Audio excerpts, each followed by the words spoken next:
புகாரி ரஹிமஹுல்லா அவர்கள் சொல்கின்றார்கள், துல்ஹஜ் முதல் 10 நாட்கள் வந்துவிட்டால் உமர் ரலியல்லாஹு அன்ஹு அவர்களும் அபூபக்கர் சித்திக் ரலியல்லாஹு அன்ஹு அவர்களும் தக்பீர் சொல்லியவர்களாக சந்தைக்கு செல்வார்கள். வீதியில் செல்கின்ற போது அதிகம் தக்பீர் சொல்லக்கூடியவர்களாக அவர்கள் தம்முடைய வாழ்வை கழித்தார்கள். அல்ஹம்துலில்லாஹ் நஹ்மதுஹு வ நஸ்தஈனுஹு வ நஸ்தக்ஃபிருஹு வ நஊது பில்லாஹி மின் ஷுரூரி அன்ஃபுஸினா வ மின் ஸய்யிஆத்தி அமாலினா من يهده الله فلا مضل له ومن يضلل فلا هادي له واشهد ان لا اله الا الله وحده لا شريك له واشهد ان محمدا عبده ورسوله اللهم صل على محمد وعلى ال محمد كما صليت على إبراهيم وعلى آل إبراهيم إنك حميد مجيد اللهم بارك على محمد وعلى آل محمد كما باركت على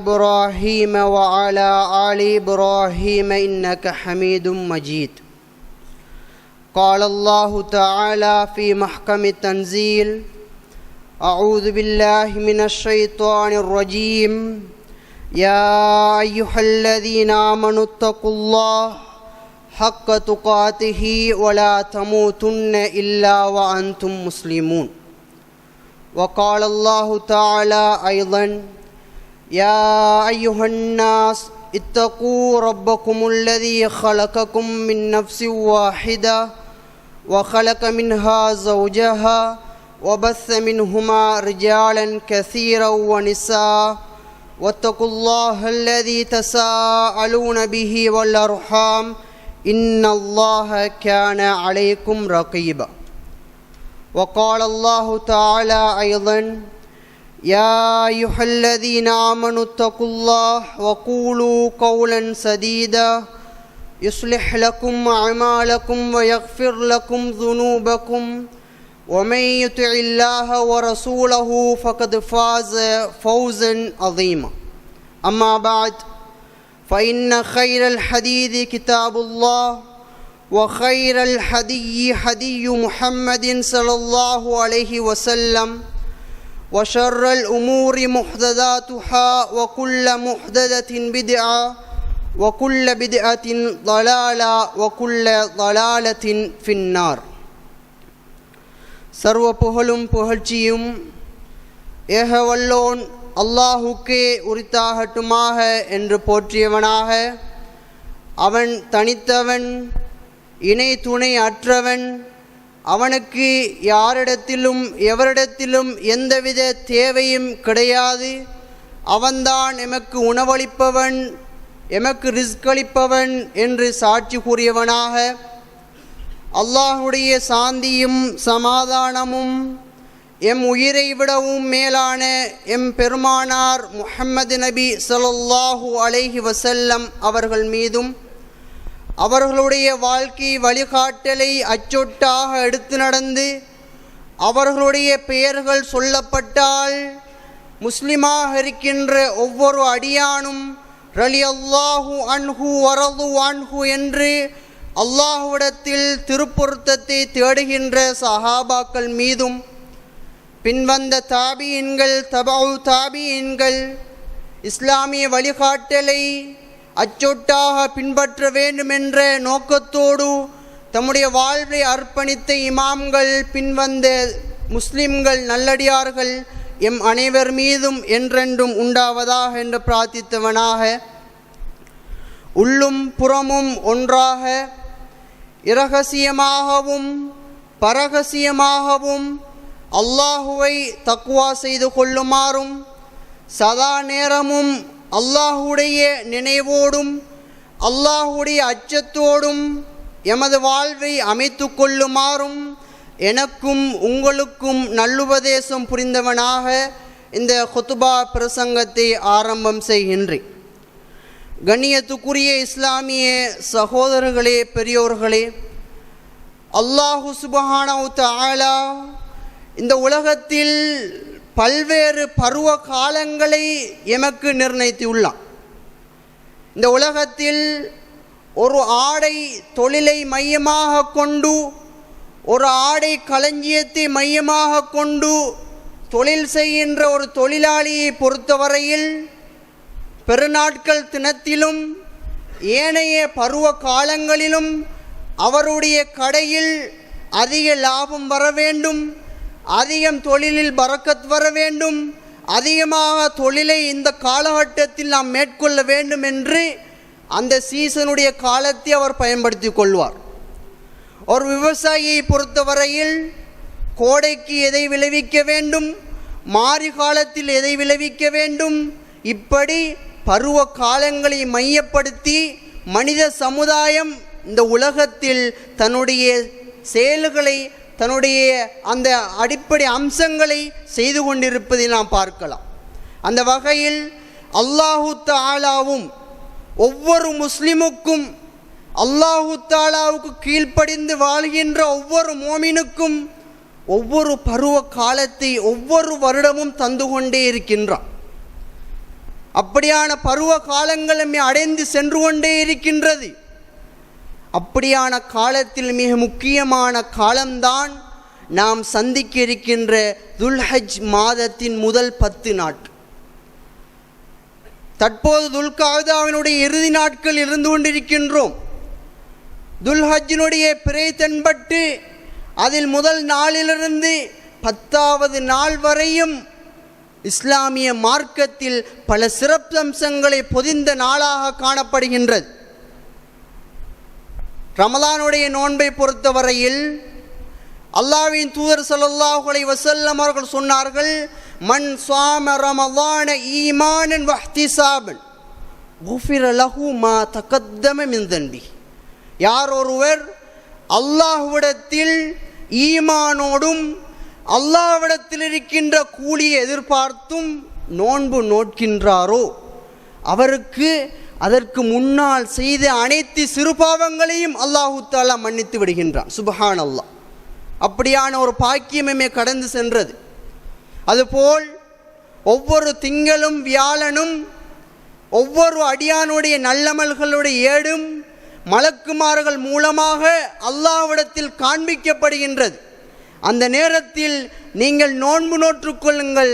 நோன்பாளியாக இருக்கின்ற போது அல்லாஹ்விடத்தில் உங்களுடைய ஏடுகள் காண்பிக்கப்படுவது சிறந்தது என்று நபி அவர்கள் திங்கள் வியாழன் நோன்பு நோற்று எமக்கு வழிகாட்டினார்கள். அதுபோல் முஹர்ரம் மாதத்துடைய நோன்பு, அதுபோல் ஒவ்வொரு மாதமும் எம்மை அடைகின்ற ஐயாமுல் பீத் என்று சொல்லப்படுகின்ற பிறை 13, பிறை 14, பிறை 15 அந்த ஆகிய நாட்களுடைய நோன்புகள் அந்த பருவ காலங்களைப் போல் நாம் அடைய இருக்கின்ற துல்ஹஜ் மாதத்தினுடைய பக்குவம், துல்ஹஜ் மாதத்தில் முதல் 10 இருக்கின்ற அந்த நாட்களுக்கான கண்ணியம் மிகவும் சிறப்பம்சமானது. அந்த நாட்கள் ஒவ்வொரு வருடத்திலும் இருக்கின்ற 365 நாட்களை விடவும் சிறந்தது. அந்த நாளில்தான் அரஃபாவுடைய தினம் இருக்கின்றது. அந்த நாளில்தான் அல்லாஹு தஆலாவுக்கு அறுத்து பலியிடும் உலுஹியாவுடைய அந்த தினம் இருக்கின்றது. அந்த நாளை இமாம்களும் சஹாபாக்களும் மிகவும் உற்சாகமாகவும் வரவேற்று அதில் அதிகமான இபாதத்துக்களை செய்து கொண்டிருந்தார்கள் என்பதை நாம் வரலாற்றினூடாக அறிய முடிகின்றது. கண்ணியத்துக்குரியவர்களே, இப்படியான நாள் எம்மை அடைய இருக்கின்ற இந்த தருவாயில் நாம் இந்த நாட்களை எவ்வாறு வரவேற்பது? எம்முடைய வீட்டுக்கு ஒரு கெஸ்ட் வருகின்றார், ஒரு ஜனாதிபதி வருகின்றார், ஒரு அமைச்சர் வருகின்றார், அல்லது ஒரு கல்வியில் புலமை பெற்று வருகின்றார், அல்லது ஒரு சமுதாயத்தில் மதிப்புமிக்கவர் வருகின்றார் என்றால் எம்முடைய வீடுகளை சுத்தப்படுத்தி அழகுபடுத்தி அவர்களுக்கு விருந்து கொடுத்து அவர் செல்லும் வரை ஆரம்பம் முதல் இறுதி வரை இருந்து நாம் அவர்களை வழி அனுப்பி வைப்போம். ஆனால் அல்லாஹு தஆலாவால் தரப்படுகின்ற மிக கண்ணியத்துக்குரிய பருவ காலங்களை சரியான முறையில் வரவேற்பது என்பது எம்மில் சிலரிடத்தில் அலட்சிய குணமாகவே காணப்படுகின்றது. கண்ணியத்துக்குரியவர்களே, இப்படியான இந்த நாட்களை வரவேற்பதற்கு 3 வழிமுறைகளை நாம் பார்க்கலாம். முதலாவதாக அத்தௌபத்து சாதிகா, அல்லாஹ்விடத்தில் தௌபாவை கேட்டு, அல்லாஹ்விடத்தில் பாவ மன்னிப்பு கேட்டு, அல்லாஹ்விடத்தில் பாவ மீட்சி பெற்று அந்த நாட்களில் வரவேற்க வேண்டும். அல்லாஹு தஆலா குர்ஆனின் சூரத்து நூர் என்ற அத்தியாயத்தில் சொல்லுகின்ற போது, வதூபு இலல்லாஹி ஜமீஅன் அய்யுஹல் முஃமினூன் லஅல்லக்கும் துஃப்லிஹூன், விசுவாசிகளே நீங்கள் வெற்றி பெறுவதற்காக வேண்டி அல்லாஹ்வின் பக்கம் பாவ மன்னிப்பு கோரி தௌபா செய்து கொள்ளுங்கள், அல்லாஹ் உங்களை மன்னிக்க தயாராக இருக்கின்றான் என்று அல் குர்ஆன் எமக்கு அல்லாஹுடைய வார்த்தைகளின் மூலமாக எத்தி வைக்கின்றது. எம்மை அடைய இருக்கின்ற இந்த நாட்களை நாம் தௌபாவினூடாக வரவேற்க பழகிக்கொள்ள வேண்டும். அந்த நாட்களில் அல்லாஹ்விடம் பாவமீட்சி பெற்று பாவமற்ற அடியார்களாக அந்த நாள் எம்மை விட்டு செல்கின்ற போது நாம் மாற வேண்டும். கண்ணியத்துக்குரியவர்களை, இரண்டாவது அம்சமாக அந்த துல்ஹஜ் 10 நாட்கள் வருகின்ற போது அந்த நாளில் உறுதித்தன்மையோடும் முயற்சியோடும் நான் இந்த நாட்களை இபாதத்துக்களில் வணக்க வழிபாட்டில் அல்லாஹுக்கு பொருத்தமான முறையில் கழிப்பேன் என்ற அந்த முயற்சி, அந்த உறுதி எம்மிடத்தில் வர வேண்டும். அல்லாஹு தஆலா குர்ஆனில் சொல்கின்றான், ஒரு சமுதாயம் அந்த சமுதாயத்தை தன்னை தானே மாற்றிக்கொள்ளாத வரை அல்லாஹு தஆலா மாற்ற மாட்டான். வட்டி வாங்கி கொண்டும் தீமையான காரியங்களில் ஈடுபட்டு கொண்டும் ஏனைய அனாச்சாரங்களில் ஈடுபட்டு கொண்டும் அல்லாஹ்விடத்தில் தொழுதாலோ ஜகாத் கொடுத்தாலோ என்ன இபாதத்துக்கள் செய்தாலும் அல்லாஹு தஆலா அந்த சமுதாயத்தை நேர்வழியில் செலுத்த மாட்டான். தன்னை தானே அந்த சமுதாயம் மாற்றிக்கொள்ள வேண்டும். அல்லாஹு தஆலா குர்ஆனில் சொல்கின்றான், சூரத்துல் அன்கபூத்தை பிரட்டி பாருங்கள், வல்லதீன ஜாஹது ஃபீனா லனஹ்தியன்னஹும் சுபுலனா, யாரொருவர் நம்முடைய வழியில், அல்லாஹுடைய வழியில், அல்லாஹ்வின் தூதருடைய வழியில் செல்வதற்கு முயற்சிக்கின்றார்களோ அவர்களுக்கு நேரான வழியை நாம் காட்டுவோம் என்று அல்லாஹு தஆலா சொல்கின்றார். அல்லாஹு தஆலாவுடைய வழியில் அல்லாஹுக்கு பொருத்தமான முறையில் யாரெல்லாம் செல்வதற்கு முயற்சிக்கின்றார்களோ அவர்களுக்கு அல்லாஹு தஆலா சாட்சி பகர்கின்றான், நாம் அவர்களை நேரான வழியில் செலுத்துவோம், நாம் அவர்களை நேரான வழியில் கூட்டிச் சென்று அவர்களுக்கு சுவர்க்கத்தை கொடுப்போம் என்பதை அல்லாஹு தஆலாவை சொல்லி காட்பதை நாம் பார்க்கலாம். ஆக கண்ணியத்துக்குரியவர்களே, நாம் இந்த நாட்களை உறுதியான தன்மையோடும் முயற்சியோடும் இந்த நாட்களை வரவேற்று இந்த நாட்கள் எம்மை விட்டு செல்கின்ற போது அதில் இபாதத்துக்கள் புரிந்தவர்களாக நாம் எம்மை மாற்றிக்கொள்ள வேண்டும். மூன்றாவது அம்சமாக, இப்போதிருந்தே பாவங்களை விட்டும் நாம் தூரமாக இருக்க வேண்டும். பொதுவாக முஸ்லிம் சமுதாயத்தின் மத்தியில் ஒரு விசேஷ தினங்கள், ஒரு பெருநாள் தினம் என்று வந்துவிட்டால் அந்த நேரத்தில் அந்த நாளில் மாத்திரம் முஸ்லிம் என்பதற்கு விதிவிலக்கு. ஆடல் பாடல்கள் ஹலால், ஏனைய ஆடை அலங்காரங்கள் ஹலால், இஸ்லாத்தில் எதெல்லாம் ஹராமாக்கப்பட்டதோ அத்தனை விடயங்களும் அன்றைய விசேஷ தினத்தில் ஹலாலாக்கப்படுகின்றது. 30 நாட்கள் அல்லது 29 நாட்கள் நோன்பு நோற்று, இரவு தொழுகை தொழுது, குர்ஆன் ஓதி, கஷ்டப்பட்டு இபாதத்துக்கள் செய்து ஷவ்வாலுடைய பிறை தென்பட்டால் உடனே அந்த நிமிடத்திலிருந்து அவ்வளவு இபாதத்துக்களையும் அழிக்கக்கூடிய பாவ காரியங்களில் ஈடுபடுகின்றார்கள். அல்லாஹு தஆலா பாதுகாத்தவர்களை தவிர. கண்ணியத்துக்குரியவர்களை, அவ்வாறு இருக்கக்கூடாது. அல்லாஹு தஆலா தருகின்ற பருவ காலங்களை அடைகின்ற போது நாம் ஏனைய காலத்தை விட அந்த காலத்தில் நாம் பாவங்களை விட்டும் அதிகம் தூரமாகிய மனிதர்களாக நாம் எம்மை மாற்றிக்கொள்ள கடமைப்பட்டிருக்கின்றோம். அந்த காலகட்டத்தில் தக்பீரை கொண்டு அல்லாஹ்வை பெருமைப்படுத்த வேண்டும், தஸ்பீயை கொண்டு அல்லாஹ்வை தூய்மைப்படுத்த வேண்டும், தஹ்லீலை கொண்டு அல்லாஹ்வை ஒருமைப்படுத்த வேண்டும், அதுபோல் தஹ்மீதை கொண்டு அல்லாஹ்வை புகழ வேண்டும்.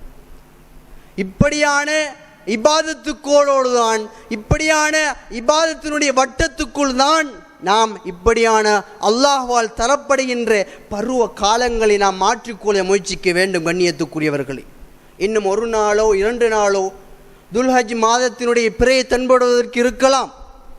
அந்த 2:48 மணித்தியாலத்துக்குள் நானோ நீங்களோ உயிரோடு இருப்போமா என்று சொல்ல முடியாது. இந்த நிமிடத்திலிருந்து அடுத்த நிமிடத்தை நான் சந்திப்பேனா, இந்த மிம்பரிலிருந்து நான் கீழிறங்குவேனா, இந்த பள்ளியிலிருந்து நான் வெளியேறுவேனா என்று யாராலும் உறுதியாக சொல்ல முடியாத அளவுக்கு இன்று மரணம் அனைவரையும் துரத்தி கொண்டிருக்கின்றது. திடீர் மரணங்கள் அதிகரித்து கொண்டிருக்கின்றது. இப்படியான காலகட்டத்தில் எமக்கு அல்லாஹ்வால் தரப்படுகின்ற பருவ காலங்களை சரியான முறையில் பயன்படுத்தி கொண்டால் நாம் அல்லாஹ்விடத்தில் பாக்கியசாலியாக மாறலாம். கண்ணியத்துக்குரியவர்களே, அடுத்த அம்சமாக இந்த துல்ஹஜ் மாதத்துக்கு இருக்கின்ற சிறப்புகள் என்ன? துல்ஹஜ் மாதத்தின் முதல் 10 என்று கூறுகின்றோமே, இதற்கு அப்படி என்னதான் சிறப்பு இருக்கின்றது என்று பார்த்தால், சூரத்துல் ஃபஜ்ர் என்ற அத்தியாயத்தை புரட்டி பாருங்கள். ஜுஸு அம்மையில் வருகின்ற அல்லாஹு தாலா அந்த அத்தியாயத்தின் முதல் வசனத்தில் சொல்கின்றான், வல் ஃபஜ்ர், விடியற்காலையின் மீது சத்தியமாக, வலயாலின் அஷ்ர், 10 இரவுகளின் மீது சத்தியமாக என்று அல்லாஹு தாலா 10 இரவுகளின் மீது சத்தியமிட்டு சொல்லும் அளவுக்கு முக்கியமான இரவாக இந்த துல்ஹஜ் மாதத்தின் 10 இரவுகள் 10 நாட்கள் இருக்கின்றது என்பதை நாம் புரிந்து கொள்ளலாம். இமாம் இப்னு கஸீர் ரஹிமஹுல்லாஹ் அவர்கள் 10 இரவுகள் என்பது துல்ஹஜ் மாதத்தின் முதல் 10 இரவுகள் தான் என்று எமக்கு வரைவிலக்கணப்படுத்துகின்றார்கள். ஆக கண்ணியத்துக்குரியவர்களே, அல்லாஹு தாலா ஒன்றின் மீது சத்தியமிட்டு சொல்லுகின்றான் என்றால் அதனுடைய பெருமதி மிகவும் அளப்பெரியது, மிகவும் மகத்துவமானது. அப்படியான அந்த இரவை, அப்படியான அந்த நாட்களை நாம் சரியான முறையில் பயன்படுத்தி கொள்ள கடமைப்பட்டிருக்கின்றோம். அதுபோல் நபி ஸல்லல்லாஹு அலைஹி வஸல்லம் அவர்கள் சொன்னார்கள், ஜாபிர் ரலியல்லாஹு அன்ஹு அறிவிக்கின்ற செய்தி, நபி அவர்கள் சொன்னார்கள், உலகத்திலேயே மிக சிறந்த நாட்கள் துல்ஹஜ் மாதத்தின் 10 நாட்கள், துல்ஹஜ் மாதத்தின் முதல் 10 நாட்கள்.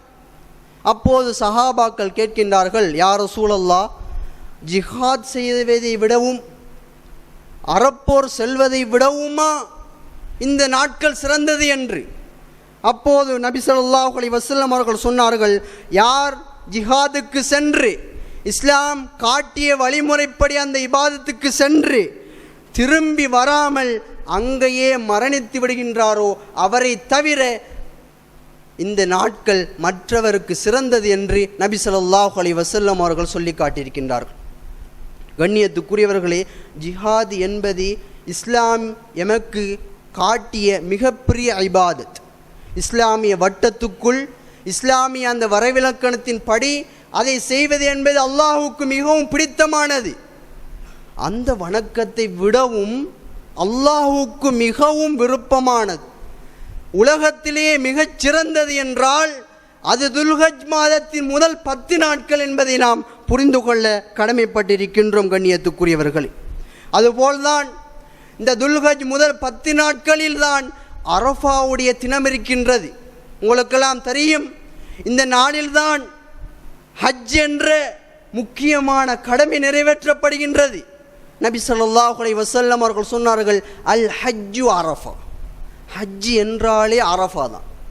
அரஃபாவில் தரித்திருக்காமல், அரஃபாவில் அவர் தங்கியிருக்காமல் ஹஜ் கடமையை செய்தால் அவருடைய ஹஜ் பாத்தில், அவருடைய ஹஜ் செல்லுபடியான ஆகாது. அப்படி முக்கியமான அரஃபாவுடைய தினம் இருக்கின்ற முதல் 10 நாட்கள் இந்த துல்ஹஜ் முதல் 10 நாட்களில் காணப்படுகின்றது. அதுபோல் அல்லாஹுக்கு அறுத்து பலியிடுகின்ற யௌமுன் நஹ்ர் என்று சொல்லுகின்ற அந்த தினம் இந்த துல்ஹஜ் முதல் 10 நாட்களில் காணப்படுகின்றது. இப்படியாக மிக முக்கியமான சிறப்பம்சங்களை கொண்ட நாட்கள் தான் இந்த துல்ஹஜ் மாதத்தின் முதல் 10 நாட்கள்.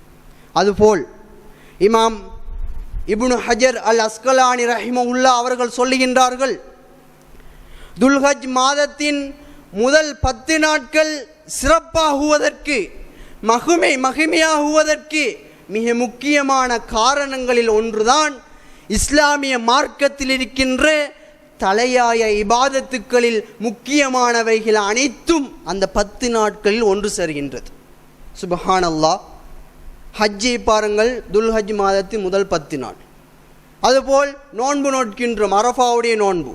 அதுபோல் தர்மம் செய்யலாம், அதுபோல் தொழுகின்றோம், அதுபோல் ஏனைய இபாதத்துக்களை செய்கின்றோம்.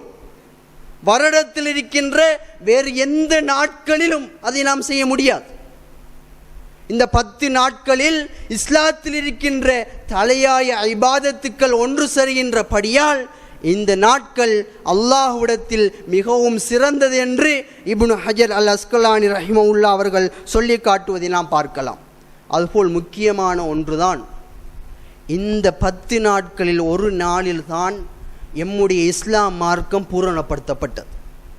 நாம் பின்பற்றுகின்ற அல்லாஹ்வால் அங்கீகரிக்கப்பட்ட இந்த மார்க்கம் இந்த 10 நாளில் ஒரு நாளில் தான் பூரணப்படுத்தப்பட்டது.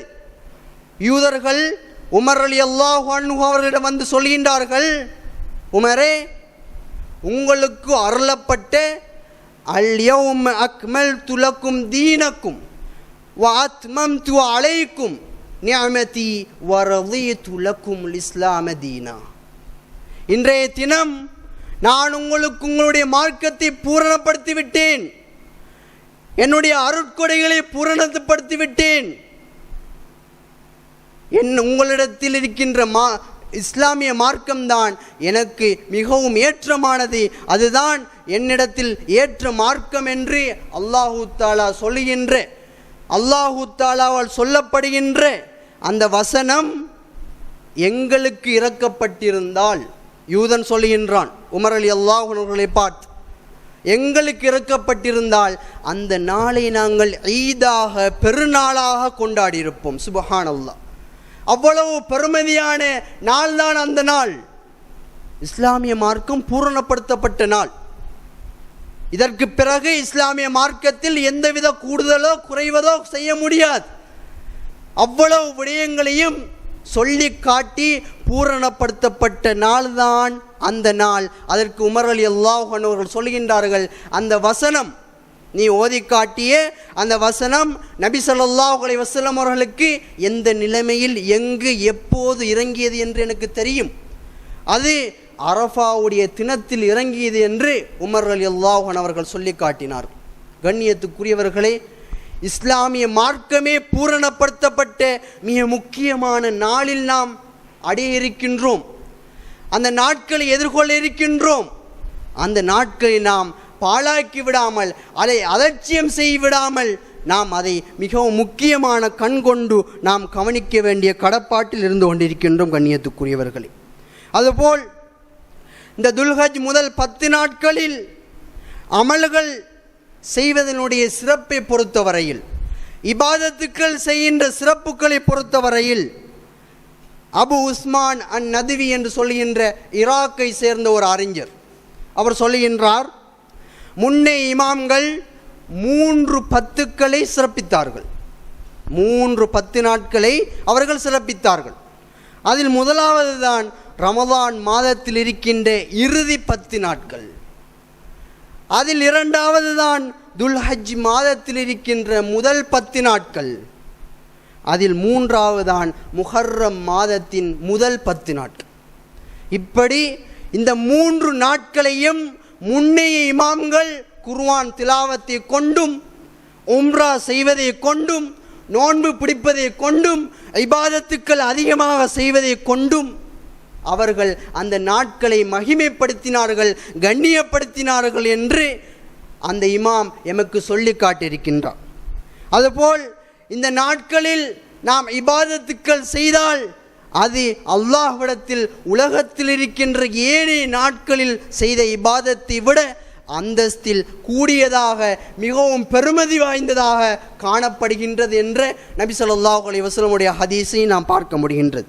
கண்ணியத்துக்குரிய இஸ்லாமிய சகோதரர்களே, பெரியோர்களே, இப்படியான இந்த நாட்களை நாம் வீணாக்கி விடாமல், இப்படியான இந்த நாட்களை நாம் அலட்சியம் செய்து விடாமல், இன்னும் ஒரு முறையோ இன்னும் ஒரு வாய்ப்போ அல்லாஹ்வால் எமக்கு தரப்படுமா, எமக்கு கிடைக்குமா என்ற அந்த உறுதியான முடிவு சொல்ல முடியாத காலகட்டத்தில் இருக்கின்றபடியால் நாம் எம்மை எதிர்நோக்க இருக்கின்ற இந்த காலத்தை சரியான முறையில் பயன்படுத்தி கொண்டு நாளை மறுமையில் அல்லாஹ்விடத்தில் இருக்கின்ற அந்த புனிதமான சுவர்க்கத்தை அடைந்து கொள்ள முயற்சிக்க வேண்டும். எல்லாம் வல்ல அல்லாஹு தஆலா அதற்கு எனக்கும் உங்களுக்கும் அருள் பாலிப்பானாக.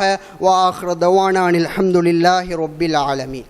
அல்ஹம்துலில்லாஹி ரப்பில் ஆலமீன். வஸ்ஸலாத்து வஸ்ஸலாமு அலா சய்யிதினா முஹம்மதின் வ அலா ஆலிஹி வ அஸ்ஹாபிஹி அஜ்மஈன். கண்ணியத்துக்குரிய இஸ்லாமிய சகோதரர்களே, துல்ஹஜ் மாதத்தினுடைய அந்த முதல் 10 நாட்களுடைய சிறப்புகளை பற்றியும் அதில் இபாதத்துக்கள் செய்வதனூடாக கிடைக்கின்ற மகத்துவத்தை பற்றியும் முதலாவது ஹுத்துபாவில் சுருக்கமாக விளங்கப்படுத்தினேன். இந்த ஹுத்துபாவில் இந்த நாட்களில் எம்மை அடைய இருக்கின்ற இந்த நாட்களில் நாம் என்னென்ன இபாதத்துக்களை எல்லாம் செய்யலாம், நாம் எப்படியான இபாதத்துக்களை கொண்டு இந்த நாட்களை உயிர்ப்பிக்கலாம். அதில் முதலாவது தான் எம்மிடத்தில் வசதி இருந்தால் ஹஜ் கடமையை செய்வது, உம்ராக்கள் செய்வது. இதன் மூலமாக இந்த நாட்களை நாம் சிறப்பிக்கலாம். அல்லாஹ்வின் தூதர் ஸல்லல்லாஹு அலைஹி வஸல்லம் அவர்கள் சொன்னார்கள், ஒரு உம்ரா இன்னொரு உம்ராக்கு இடையிலான பாவங்களுக்கு பரிகாரமாகும். அதுபோல் யாரொரு மனிதன் அங்கீகரிக்கப்பட்ட ஹஜ்ஜோடு ஏற்றுக்கொள்ளப்பட்ட ஹஜ்ஜோடு வீடு திரும்புகின்றானோ அவனுக்கு சொர்க்கத்தை தவிர வேறு எந்த கூலியும் அல்லாஹ்விடத்தில் கிடையாது. யாரொரு மனிதன் உடலுறவில் ஈடுபடாமல், தீமையான காரியத்தில் ஈடுபடாமல், பாவமான காரியத்தில் ஈடுபடாமல் ஹஜ் கடமையை நிறைவேற்றிவிட்டு வீடு நோக்கி செல்கின்றானோ அவன் அன்று பிறந்த பாலகனைப் போல் பாவமற்றவனாக வருகின்றான். அல்லாஹ்விடத்தில் எந்த பாவம் அறியாதவனாக அவன் வீடு செல்கின்றான். சுப்ஹானல்லாஹ், இவ்வளவு பெரிய பாக்கியம் இந்த ஹஜ்ஜில் இருக்கின்றது. வசதி உள்ளவர்கள் அதை சரியான முறையில் செய்தால் இந்த பாக்கியத்தை அவர்களும் அடைந்து கொள்ளலாம். எல்லாமல் அல்லாஹு தஆலா எனக்கும் உங்களுக்கும் அந்த வாய்ப்பை தந்தருள வேண்டும். அடுத்ததாக இந்த நாட்களில் நாம் நோன்பு நோற்றுக்கொள்ளலாம். அல்லாஹு தஆலா சொல்லுகின்ற ஹதீஸ் செய்தியை பாருங்கள். ஹதீஸுல் குத்ஸியில் பதிவு செய்யப்பட்டிருக்கின்றது. அல்லாஹு தஆலா சொல்கின்றான், ஆதமுடைய மகன் செய்யும் அனைத்து அமல்களும் அவனுக்குரியது, ஆனால் நோன்பு எனக்குரியது. அல்லாஹு தஆலா சொல்கின்றான், ஆதமுடைய மகன் செய்கின்ற அனைத்து அமல்களும் அவனுக்குரிய அமல், நோன்பு எனக்குரியாமல், அதற்கு நான் தான் கூலி கொடுப்பேன் என்று கூலி கொடுக்கின்ற பொறுப்பை அல்லாஹு தஆலா ஏற்றுக்கொள்கின்றான். அதற்கு எண்ணிலடங்காத கூலிகளை அல்லாஹு தஆலா கொடுக்கின்றான். இப்படியான சிறப்பான நோன்பை இந்த காலகட்டத்தில் நாம் நோற்றுக்கொள்ளலாம். அதுபோல் நபி ஸல்லல்லாஹு அலைஹி வஸல்லம் அவர்கள் சொன்னார்கள், இந்த துல்ஹஜ் மாதத்தின் முதல் 10 நாளில் பிறை 9வது நாளன்று அரஃபாவுடைய நோன்பை நோன்பதினூடாக அவனுக்கு கிடைக்கின்ற பெருமதி என்னவென்றால், அவன் முன் செய்த பாவங்கள், அதற்கு பின்வருகின்ற ஒரு ஆண்டு பாவமும் அவனுக்கு மன்னிக்கப்படுகின்றது என்று நபி அவர்கள் சொல்லி காட்டிய ஹதீஸினா முஸ்லிமில் பார்க்க முடிகின்றது.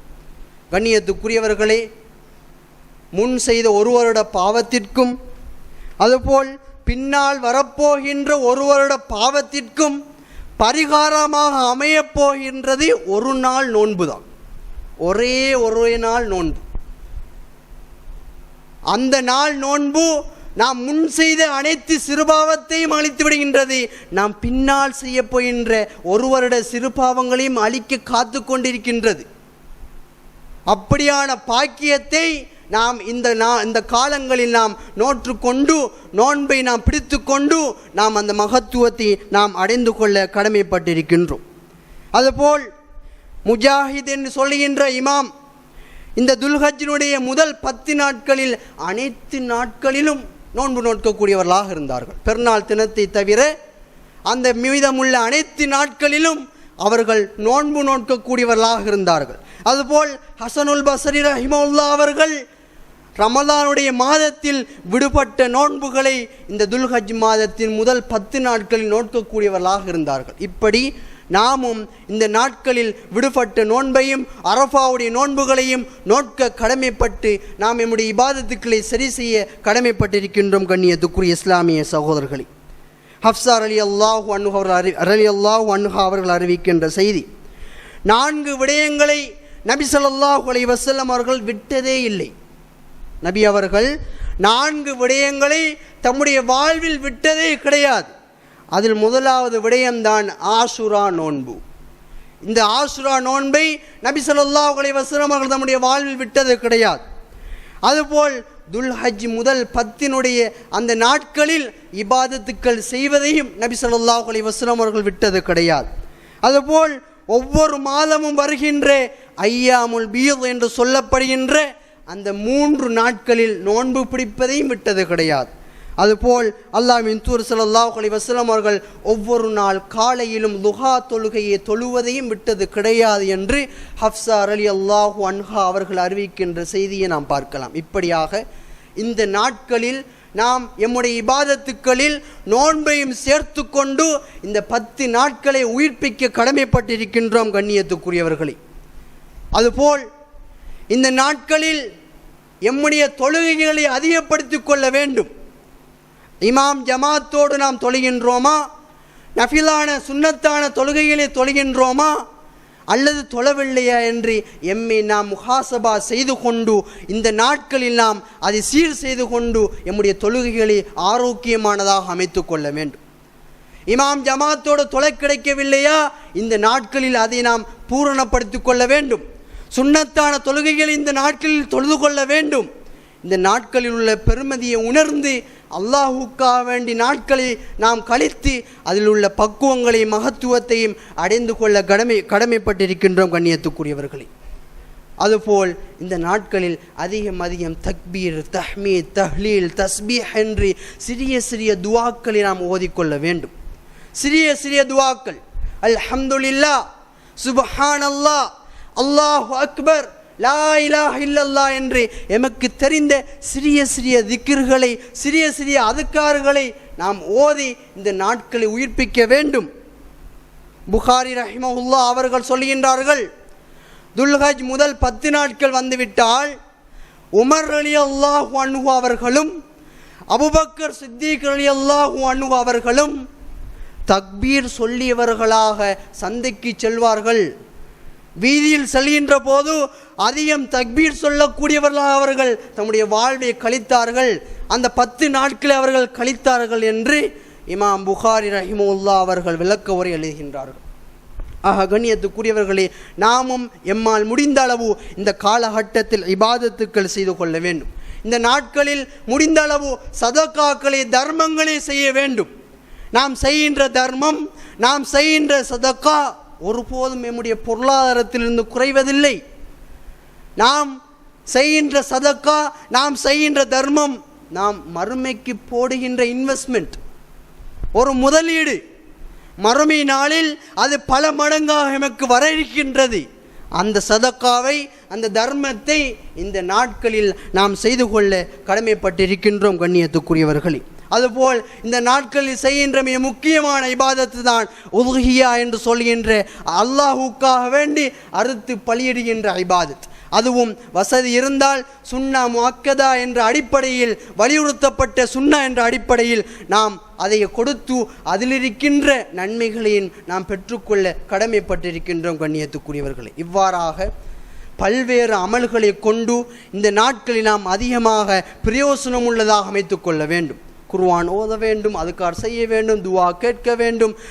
எம்முடைய சமுதாயம் எங்கெங்கெல்லாம் பாதிக்கப்பட்டு சோதனைக்குள்ளாக்கப்படுகின்றதோ அந்த சமுதாயத்துக்கு பிரார்த்திக்க வேண்டும். எம்மை நாம் பாவமீட்சி, அல்லாஹ்விடத்தில் பாவமீட்சி செய்ய வேண்டும். இப்படியான இபாதத்துக்களை நாம் தான் செய்ய வேண்டும். எப்போதும் எம்மிடத்தில் இருக்கின்ற மிக முக்கியமான கெட்ட பழக்கம் அடுத்தவனுக்கு கையை நீட்டுவது, அடுத்தவனைத்தான் குறை சொல்வது. என்னிடத்தில், என்னுடைய உள்ளத்தில் என்ன கேடு இருக்கின்றது, என்ன தீங்கு இருக்கின்றது யாரும் பார்க்கிறது கிடையாது. என்னை பற்றி எனக்கு தெரியும். என்னை பற்றி என்னுடைய பெயரும், என்னுடைய அந்தஸ்தும், என்னுடைய பொருளாதாரத்தின் சிறுபோதையும் தான் உங்களுக்கு தெரிந்திருக்கலாம். அதுபோல் உங்களை பற்றி உங்களுக்குத்தான் தெரியும். நான் எப்படிப்பட்டவன், நான் என்ன தீமைகள் செய்கின்றேன், நான் கெட்டவனா, நான் நல்லவனா, நான் தொழுகின்றேனா, நான் தர்மம் செய்கின்றேனா, நான் குர்ஆன் ஓதுகின்றேனா, நான் ரமலானில் ஓதியதற்கு எப்போது கடைசியாக ஓதியது, நான் ஜும்மாவுக்கு நேரத்தோடு வருகின்றேனா, இப்படி நம்மை பற்றி நமக்குத்தான் தெரியும். நாம் எந்தளவு இபாதத் செய்ய வேண்டும் என்று நமக்கு நம்முடைய உள்ளம் சொல்லும். இந்த நாட்களில் எந்த இபாதத்துக்கள் செய்தால் அல்லாஹ்விடத்தில் உள்ள பொருத்தத்தை நான் அடையலாம் என்று நமக்கு தெரியும். இந்த நாட்களை எவ்வாறு கழித்து கொண்டால் அல்லாஹ்விடத்தில் பக்குவசாலியாக மாறலாம் என்று நமக்கு தெரியும். ஆக அடுத்தவனுக்கு கையை நீட்டுவதை விட்டுவிட்டு எமக்கு நாம் கையை நீட்டி முஹாசபா செய்து சுயபரிசோதனை செய்து எம்முடைய வாழ்வை மாற்றிக்கொள்ள வேண்டும். வருகின்ற பருவ காலங்களை சிறப்பானதாக ஆரோக்கியமானதாக அமைத்து கொள்ள வேண்டும். போகின்ற காலம் திரும்ப வருமா என்று எம்மால் கூற முடியாது. விடுபட்டு சென்ற அமல் திரும்ப எனக்கு கிடைக்குமா என்று சொல்ல முடியாது. எம்முடைய வேலைகளை விட்டுவிட்டு ஜும்மாவுடைய கடமை நிறைவேற்றுவதற்காக வேண்டி பள்ளியில் அமர்ந்திருக்கின்றோம். இதில் பிரயோசனம் உள்ளதாக இந்த ஜும்மாவை, இந்த கொத்துபாவை செவியேற்றி எம்முடைய வாழ்வை மாற்றிக்கொள்ள வேண்டும் என்ற அவாவோடு இந்த பள்ளியை விட்டு நாம் வெளியேற வேண்டும். கண்ணியத்துக்குரியவர்களை, வெறுமனே வந்தோம், தொழுதோம், கேட்டோம் என்று ஒரு சடங்குக்காக மாத்திரம் எம்முடைய இபாதத்துக்களை அமைத்து கொண்டால் அதற்கு அல்லாஹ்விடத்தில் எந்த பெருமானமும் கிடையாது என்பதை நாம் புரிந்து கொள்ள வேண்டும். எல்லாம் வல்ல அல்லாஹு தாலா நாளை மறுமையில் இருக்கின்ற அந்த ஜன்னத்துல் ஃபிர்தௌஸ் என்ற சுவர்க்கத்தை அடைந்து கொள்ளக்கூடிய வாய்ப்பை இப்படியான இபாதத்துக்களை செய்வதனூடாக எமக்கு தந்தருள்வானாக. நாளை மறுமையில் இருக்கின்ற அந்த ஜன்னத்துல் ஃபிர்தௌஸ் அந்த சுவர்க்கத்தை, அந்த மேலான அந்த சுவனத்தை எனக்கும் உங்களுக்கும், எனது பெற்றோருக்கும் உங்களது பெற்றோருக்கும், எங்களது ஆசான்களுக்கும் அல்லாஹு தாலா வழங்கி வைப்பானாக.